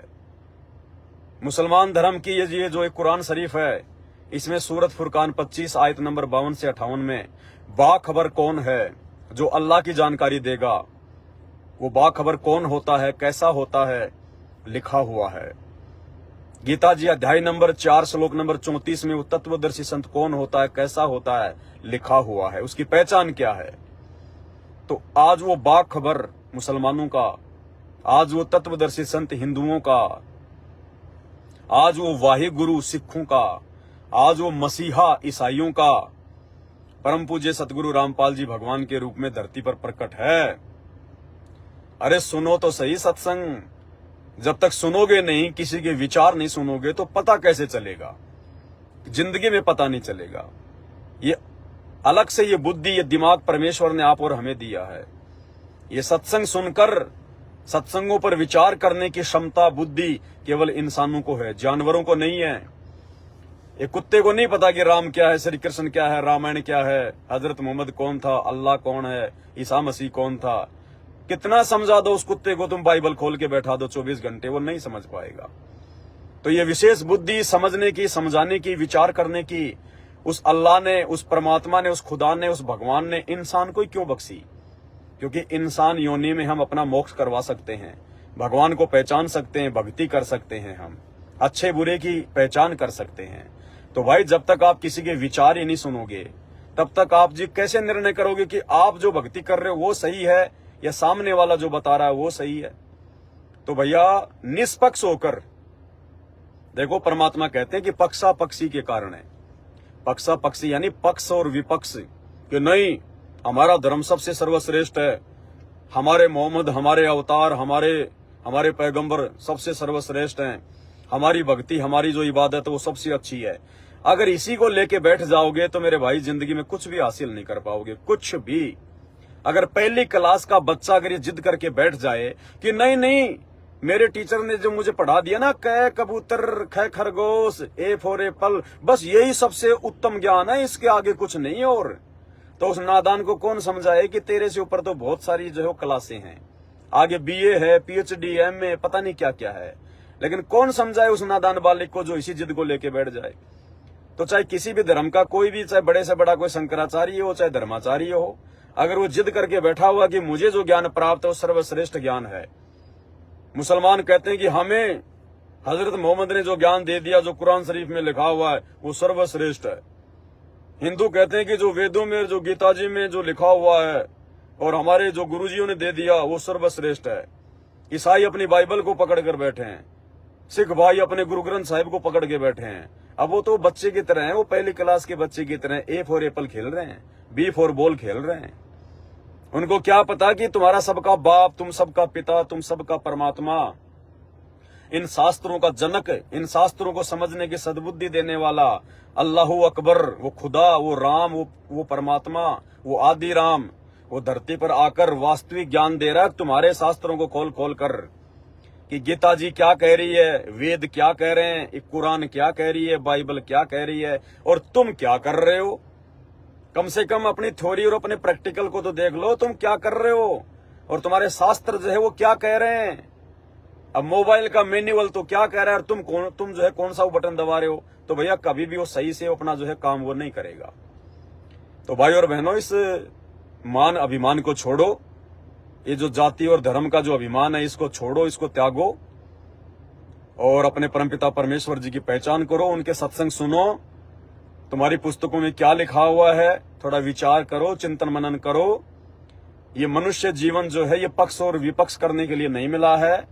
तो परमात्मा कहते हैं पक्षा पक्षी के कारण सब जग रहा भुलान, और निष्पक्ष होके हरि भजय वो है संत सुजान। उसको चाहे हरि कह दो, चाहे अल्लाह कह दो, चाहे भगवान कह दो, चाहे गुरु कह दो, एक ही बात है, भाषा भिन्न शब्द है। पानी को चाहे जल कह दो, चाहे नीर कह दो, चाहे पानी कह दो, चाहे वाटर कह दो, बात एक ही है। तो वो सबका परमात्मा, वो सबका खुदा, वो अल्लाह, वो एक ही है, अलग अलग नहीं है। लेकिन मुसलमानों ने समझ लिया हमारा अल्लाह बड़ा। अब मुसलमान अल्लाह की जात भी नहीं जानता, अल्लाह है कैसा, अंधा, गूंगा, बहरा, काना, कोतरा कैसा है कुछ नहीं पता। कोई पूछे तो कह देंगे वो तो बेचून है, वो तो निराकार है, दिखाई नहीं देता, अल्लाह का कोई रूप है। फिर तेरे को किसने बता दिया?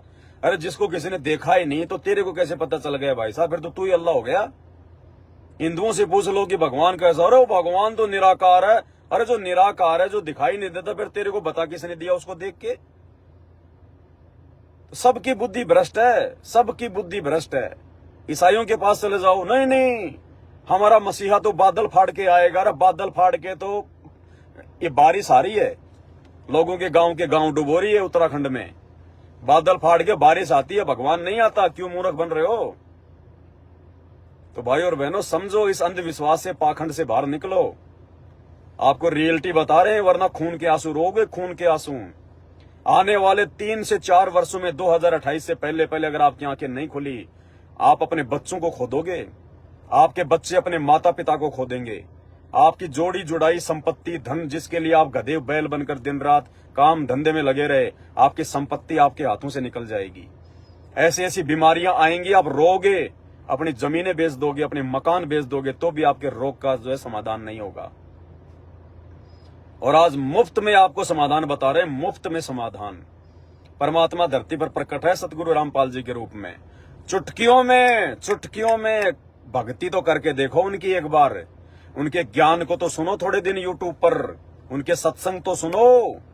सत्संग सुनते सुनते, और जो भी तुम्हें कोई समस्या है, अगर कोई कैंसर का रोगी है, किसी को कोई और भयंकर रोग है, कोई जो है वो कर्जे में डूबा हुआ है, किसी का आपस में कोई झगड़ा है, कोई संपत्ति का कोई क्या है, कोई परिवार में राग द्वेष झगड़े हैं, कुछ भी है, आपका काम धंधा नहीं चल रहा, आप सत्संग सुनो संत रामपाल जी के। और ये बीड़ी सिगरेट, ये गुटखा, ये पान मसाला, ये मांस, ये शराब, ये खाना पीना छोड़ दो, और साथ में संत रामपाल जी के सत्संग सुनने शुरू कर दो। यानी जिस दिन से आप उनके यूट्यूब पर रोजाना 1 घंटे समय निकालकर, कभी भी, चाहे सोते सोते, चाहे खाना खाते खाते, कैसे भी, कोई समाधि लगाकर नहीं सुनने कोई सत्संग। आप खाना खा रहे, क्या करोगे उस समय? अपना सत्संग लगा लो मोबाइल में, 20-25 मिनट खाना खाओगे, सुनो। रात को खाना खाने के बाद में सोते हो 1 घंटा मोबाइल में आंख फाड़ते रहते हो, क्या मिलता है तुम्हें? वो फालतू की रील और शॉर्ट वीडियो देखते हो, तुम्हारा दिमाग खराब होता है, क्या मिलता है? 1 घंटा सोने से पहले संत रामपाल जी के सत्संग चला के सुनो। और जिस दिन से आप ये काम करना शुरू करोगे सत्संग सुनने वाला, उसी दिन से यदि आप कोई नशा करते हैं, मांस खाते हैं, बीड़ी सिगरेट गुटखा कुछ भी कर रहे हैं, उसी को छोड़ दो। उसी दिन से आप वैसे नहीं छोड़ पाओगे। संत रामपाल जी का नाम लेके, उनको याद करके, मन ही मन में उनसे प्रार्थना करो कि कहते हैं आप भगवान हो, आप परमात्मा हो, आप अल्लाह हो। अगर वास्तव में आप हो, तो मैं भी आज से आपके ये प्रवचन सुनना शुरू करता हूं।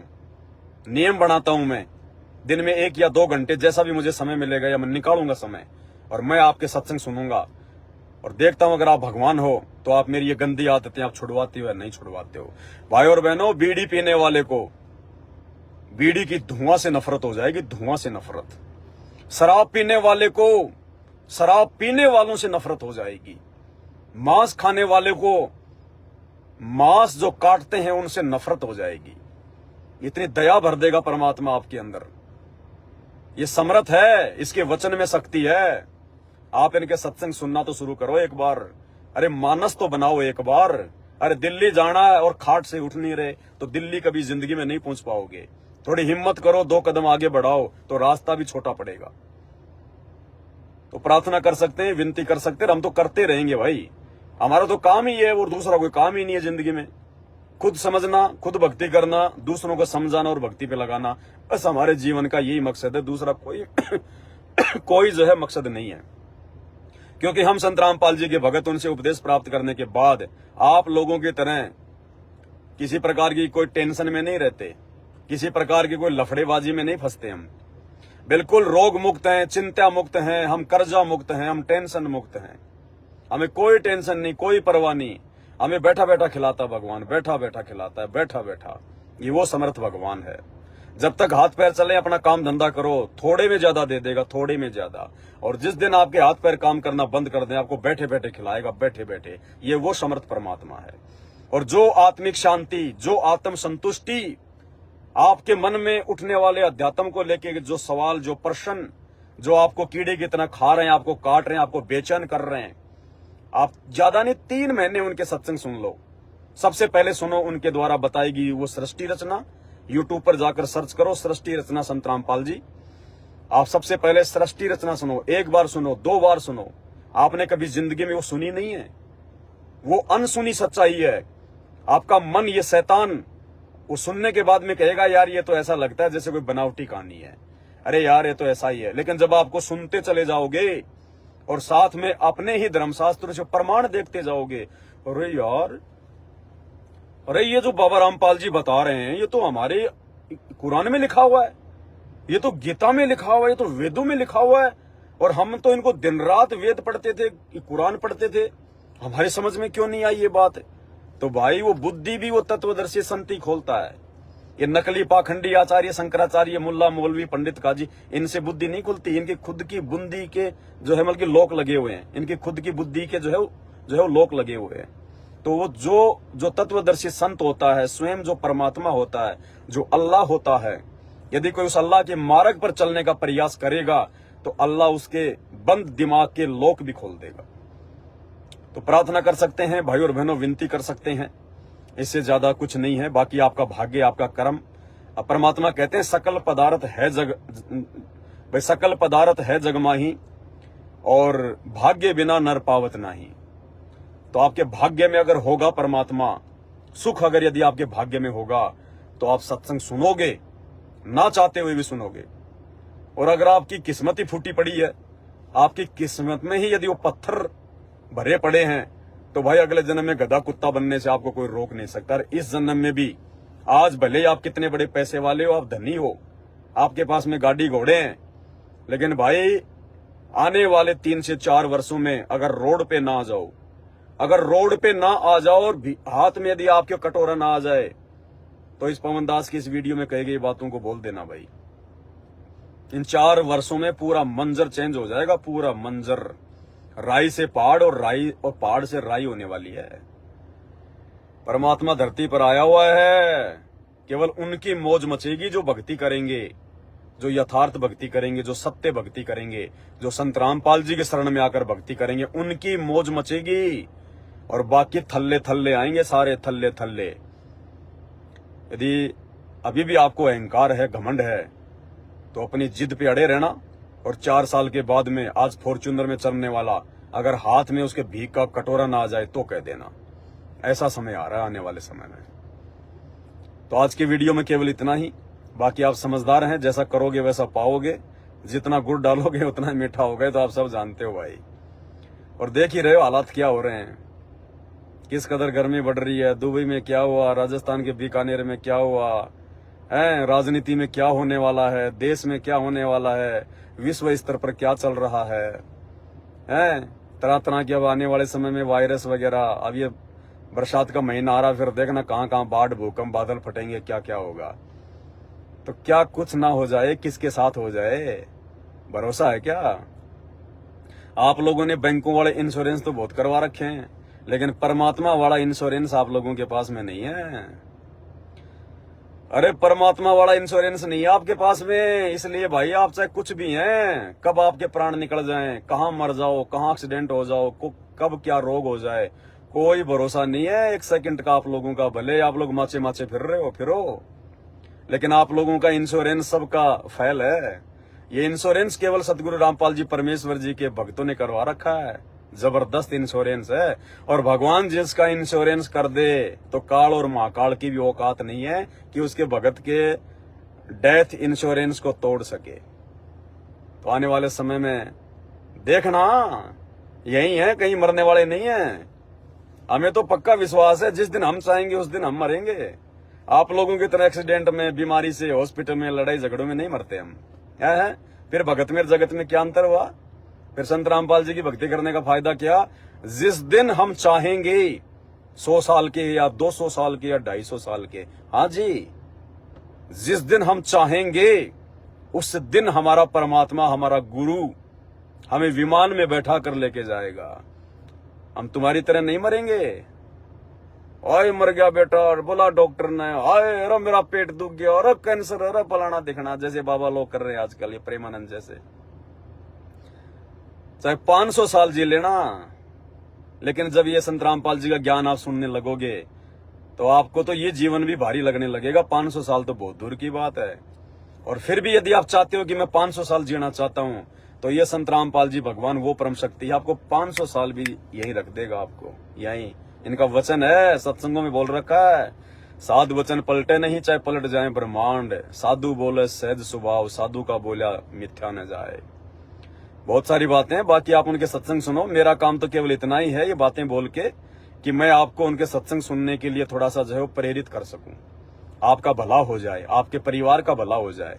नहीं तो दुर्गति आपके दरवाजे पर खड़ी है, और ये दुर्गति कोई ताली और थाली बजाने से भगने वाली नहीं है, ध्यान रख लेना।